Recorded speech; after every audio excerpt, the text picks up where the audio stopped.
A escravidão levou consigo ofícios e aparelhos, como terá sucedido a outras instituições sociais. Não cito alguns aparelhos, senão por se ligarem a certo ofício. Um deles era o ferro ao pescoço, outro o ferro ao pé. Havia também a máscara de folha de Flandres. A máscara fazia perder o vício da embriaguez aos escravos por lhes tapar a boca. Tinha só 3 buracos, 2 para ver, 1 para respirar e era fechada atrás da cabeça por um cadeado. Com o vício de beber, perdiam a tentação de furtar, porque geralmente era dos vinténs do senhor que eles tiravam com que matar a sede. E aí ficavam 2 pecados extintos e a sobriedade e honestidade certas. Era grotesca tal máscara, mas a ordem social e humana nem sempre se alcança sem o grotesco e, alguma vez, o cruel. Os funileiros as tinham penduradas à venda à porta das lojas, mas não cuidemos de máscaras. O ferro ao pescoço era aplicado aos escravos fujões. Imaginai uma coleira grossa, com a haste grossa também à direita e à esquerda até o alto da cabeça e fechada atrás com chave. Pesava, naturalmente, mas era menos castigo que sinal. Escravo que fugia assim onde quer que andasse, mostrava um reincidente, e com pouco era pegado. Há meio século os escravos fugiam com frequência, eram muitos, e nem todos gostavam da escravidão. Sucedia ocasionalmente apanharem pancada. E nem todos gostavam de apanhar pancada. Grande parte era apenas repreendida. Havia alguém da casa que servia de padrinho, e o mesmo dono não era mau. Além disso, o sentimento da propriedade moderava a ação, porque dinheiro também dói. A fuga se repetia-se, entretanto. Casos houve, ainda que raros, em que escravos de contrabando, apenas comprado no valongo, deitava a correr sem conhecer as ruas da cidade. Dos que seguiam para casa, não raro, apenas ladinos, pediam ao senhor que lhes marcassem aluguel e iam ganhá-lo fora quitandando. Quem perdia um escravo por fuga dava algum dinheiro a quem lhe o levasse. Põe anúncio nas folhas públicas com os sinais do fugido, o nome, a roupa, o defeito físico se o tinha, o bairro por onde andava e a quantia da gratificação. Quando não vinha quantia, vinha a promessa: gratificar-se-á generosamente ou receberá uma boa gratificação. Muitas vezes o anúncio trazia em cima ou ao lado uma vinheta. Figura de preto, descalço, correndo, vara ao ombro e na ponta uma trouxa. Protestava-se com todo o rigor da lei contra quem o acoitasse. Ora, pegar escravos fugidos era um ofício do tempo. Não seria nobre, mas por ser instrumento da força com que se mantém a lei e a propriedade, trazia essa outra nobreza implícita das ações reivindicadoras. Ninguém se metia em tal ofício por desfastio ou estudo. A pobreza, a necessidade de uma chega, a inaptidão para outros trabalhos, o acaso e, alguma vez, o gosto de servir também, ainda que por outra via, davam impulso ao homem que se sentia bastante rijo para pôr ordem à desordem.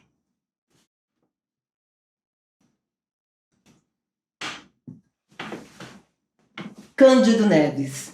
Em família, Candinho. É a pessoa a quem se liga uma história de fuga.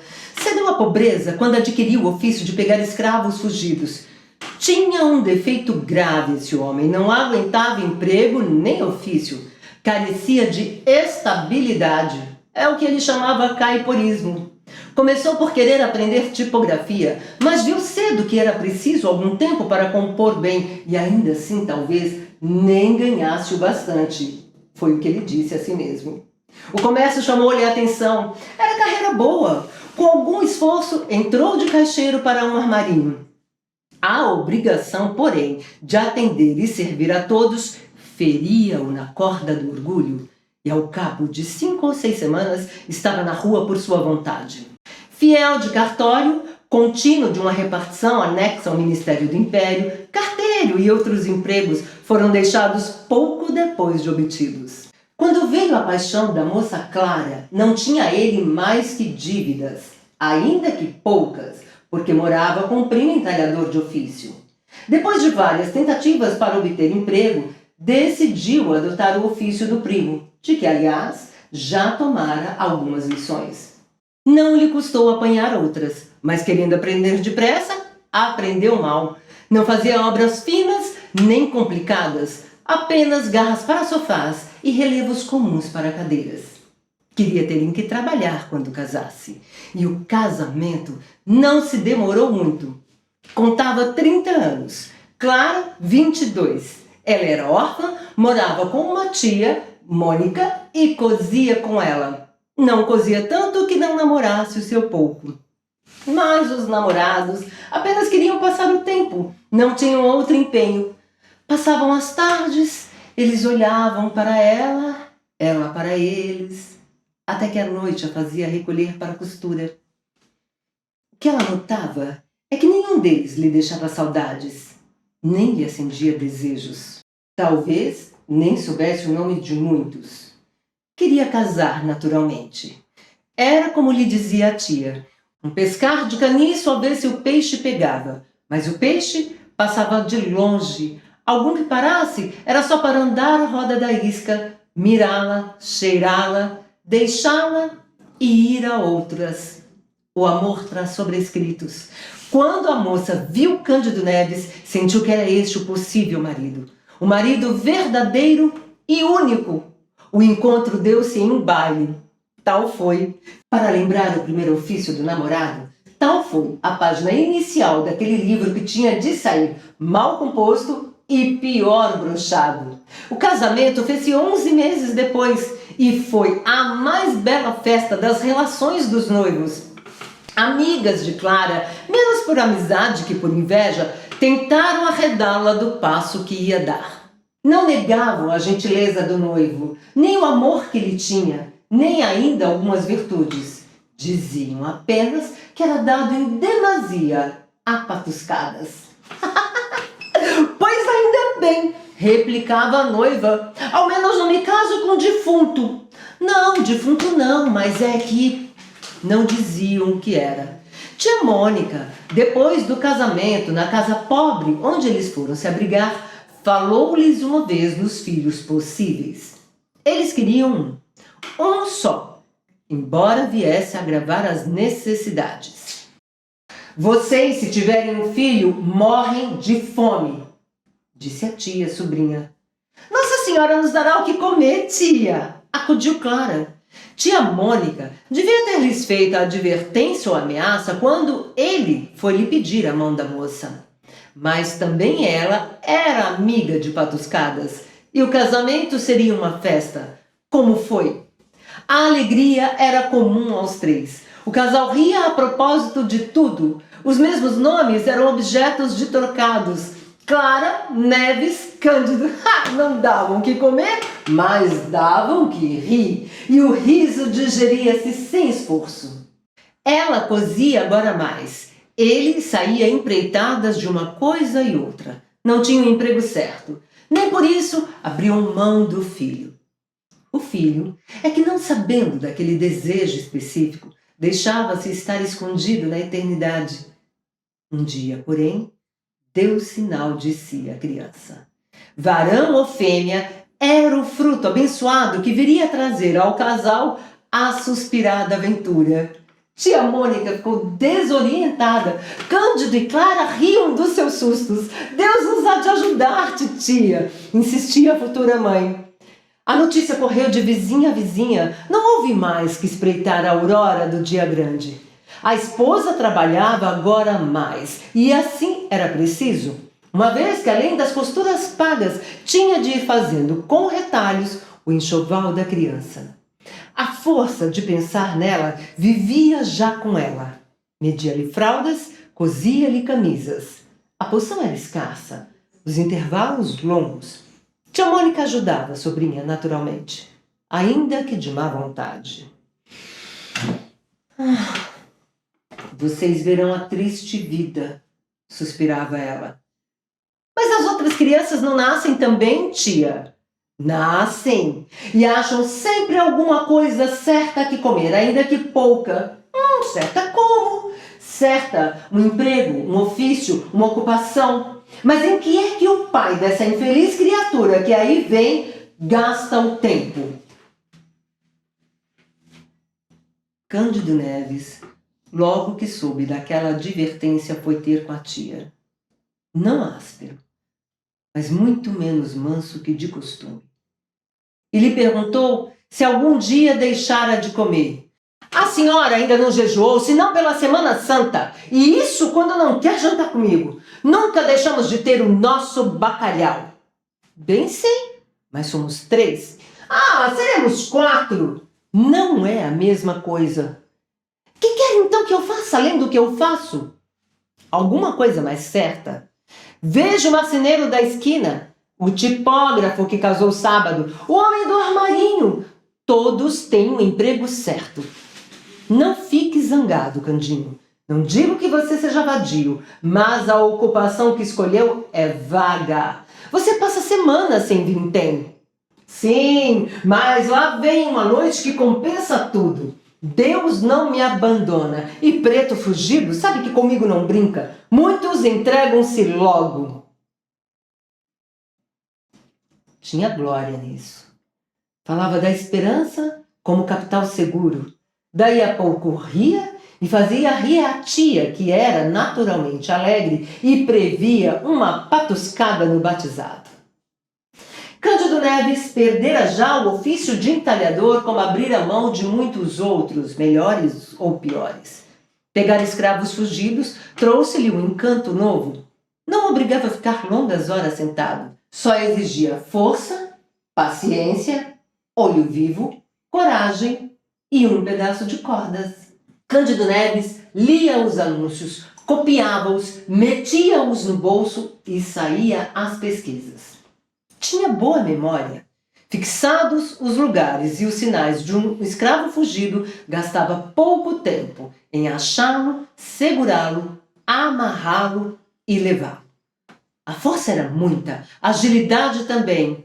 Mais de uma vez, a uma esquina, conversando sobre coisas remotas, via passar um escravo como os outros e descobria logo que era fugido, o dono deste e a gratificação. Interrompia a conversa e ia atrás do vicioso. Não apanhava logo. Espreitava lugar azado e de um salto tinha a gratificação nas mãos. Nem sempre saía sem sangue. As unhas e os dentes do outro trabalhavam, mas geralmente eles vencia sem o menor arranhão. Um dia, os lucros entraram a escassear. Os escravos fugidos já não vinham como Dante meter-se às mãos de Cândido Neves. Havia mãos novas e hábeis.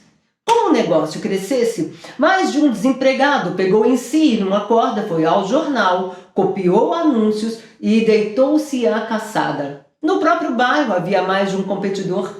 Quer dizer que as dívidas de Cândido Neves começaram a subir sem aqueles pagamentos prontos, ou quase prontos, dos primeiros tempos. A vida fez-se difícil e dura. Comia-se fiado e mal. Comia-se tarde. O senhorio mandava pelos aluguéis. Clara não tinha sequer tempo de remendar a roupa ao marido. Tanta era a necessidade de cozer para fora. Tia Mônica ajudava a sobrinha, naturalmente. Quando ele chegava tarde, via-se pela cara que não trazia vintém. Jantava e saía outra vez à caça de algum fugido. Já lhe sucedia, ainda que raro, enganar-se de pessoa e pegar em escravo fiel que ia a serviço do seu senhor. Tal era a cegueira da necessidade. Certa vez, capturou um preto livre. Desfez-se em desculpas, mas recebeu grande soma de murros que lhe deram os parentes do homem. É o que lhe faltava! Exclamou tia Mônica ao vê-lo entrar, depois de ouvir narrar o equívoco e suas consequências. Deixe-se disso, Candinho! Procure outra vida, outro emprego! Cândido quisera efetivamente fazer outra coisa. Não pela razão do conselho, mas pelo simples gosto de trocar de ofício. Seria um modo de mudar de pele ou de pessoa. O pior é que não achava à mão um negócio que aprendesse depressa. A natureza ia andando. O feto crescia, até fazer-se pesado à mãe. antes de nascer. Chegou o 8º mês, mês de angústias e necessidades, menos ainda que o 9º, cuja narração dispenso também. Melhor é dizer somente os seus efeitos. Não podiam ser mais amargos. Não, tia Mônica! Bradou Candinho, recusando um conselho que me custa repetir, quanto mais ao pai ouvi-lo. Isso nunca! Foi na última semana do derradeiro mês que a tia Mônica deu ao casal o conselho de levar a criança que nascesse à roda dos enjeitados. Em verdade, não podia haver palavra mais dura de tolerar. Há 2 jovens pais que espreitavam a criança para poder beijá-la, vê-la rir, gritar, pular, engordar. Enjeitar quê? Enjeitar como? Candinho arregalou os olhos e deu um murro na mesa de jantar. A mesa, que era velha e desconjuntada, esteve quase a desfazer-se inteiramente. Clara interveio. Titia não fala por mal, Candinho. Por mal? Por mal ou por bem, seja como for. Digo que é o melhor que vocês devem fazer. Vocês devem tudo. A carne e o feijão vão faltando. Se não aparecer algum dinheiro, como é que a família há de aumentar? E depois, mais tarde, quando o senhor tiver a vida mais segura, os filhos que vierem serão bem cuidados, como este, ou melhor, este será bem criado, não vai lhe faltar nada, pois então a roda é alguma praia ou Montoro? Lá não se mata ninguém, enquanto que aqui é certo morrer se viver a míngua. Enfim. Tia Mônica terminou a frase com um gesto de ombros, virou as costas e foi meter-se na alcova. Tinha já insinuado aquela solução, mas era a primeira vez que o fazia com tal franqueza e calor. Crueldade, se preferes. Clara estendeu a mão ao marido como amparar-lhe o ânimo. Candinho fez uma careta e chamou maluca a tia em voz baixa. A ternura dos dois foi interrompida por alguém que batia à porta da rua. Quem é? Perguntou o marido. Sou eu. Era o dono da casa, credor de 3 meses de aluguel que vinha em pessoa ameaçar o inquilino. Este quis que ele entrasse. Não, não é preciso. Faz favor. O credor entrou, deitou os olhos à mobília para ver se daria algo à penhora. Achou que pouco. Vinha receber pelos aluguéis vencidos. Se dentro de 5 dias não lhe fosse pago, poluía na rua. Não havia trabalhado para o regalo dos outros. Ao vê-lo, ninguém diria que era proprietário. Mas a palavra supria o que faltava ao gesto. E o pobre Cândido Neves preferiu calar a retorquir. Fez uma inclinação de promessa e súplica ao mesmo tempo. O dono da casa não cedeu mais. 5 dias, ou rua, repetiu, metendo a mão no ferrolho e saindo. Candinho saiu por outro lado. Nesses lances não chegava nunca ao desespero. Contava com algum empréstimo, não sabia como nem onde, mas contava. Demais recorreu aos anúncios, achou vários, alguns já velhos. Gastou algumas horas sem proveito e tornou para casa. Ao fim de 4 dias, não achou recursos, lançou mão de empenhos, foi a pessoas amigas do proprietário, não alcançando mais que a ordem de mudança. A situação era aguda. Não achavam casa e nem contavam com pessoa que lhes emprestasse uma. Era ir para a rua. Não contavam com a tia. Tia Mônica teve arte de alcançar aposento para os 3 na casa de uma senhora velha e rica, que lhe prometeu emprestar os quartos baixos da casa ao fundo da cocheira. Teve arte maior ainda de não dizer nada aos dois, para que no desespero da crise, Cândido alcançasse algum modo seguro e regular de obter dinheiro, emendar a vida, em suma. Ouvia as queixas de Clara sem as repetir, mas sem as consolar. No dia em que fossem obrigados a deixar a casa, fá-los ia espantar com a notícia do obséquio, e iriam dormir melhor do que cuidasse. Assim sucedeu. Postos fora da casa, passaram ao aposento de favor. E 2 dias depois nasceu a criança. A alegria do pai foi enorme, e a tristeza também. Tia Mônica insistia em levar a criança à roda. Se você não a quer levar, deixe isso comigo, eu vou à Rua dos Barbonos. Cândido Neves pediu que não, que esperasse, que ele mesmo a levaria. Notai que era um menino e que ambos os pais desejavam justamente esse sexo. Mal lhe deram algum leite. Mas como chovesse à noite, assentou o pai levá-lo na roda na noite seguinte. Naquela, reviu todas as suas notas de escravos fugidos. As gratificações, na sua maior parte, eram promessas. Algumas traziam a soma escrita e escassa. Uma, porém, subia a 100.000 réis. Tratava-se de uma mulata. Viam indicações de gesto e de vestido. Cândido Neves andara a pesquisá-la, sem melhor fortuna.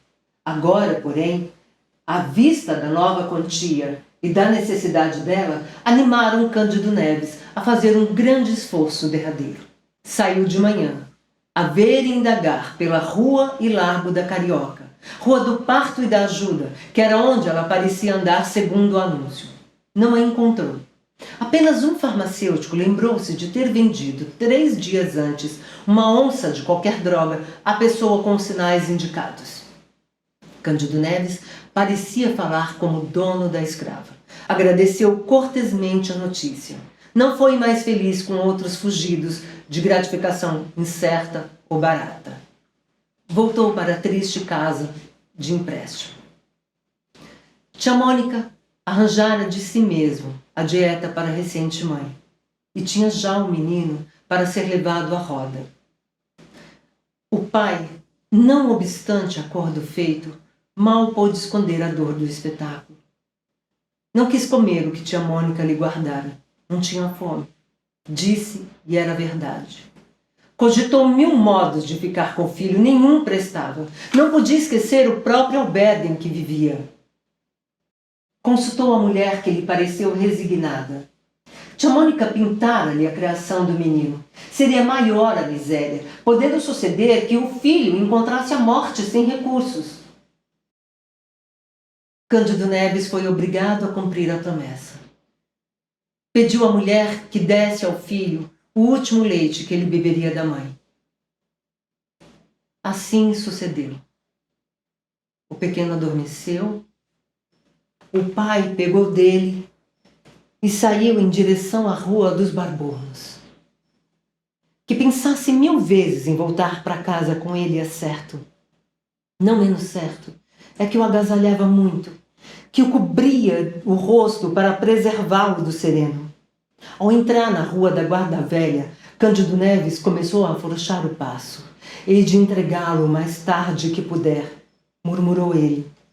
Mas não sendo a rua infinita ou sequer longa, viria a acabá-la. Foi então que lhe ocorreu entrar por um dos becos que ligava aquela à Rua da Ajuda. Entrou. Chegando ao fim do beco, em direção ao Largo da Ajuda, viu do lado oposto um vulto de mulher. Era a mulata fugida.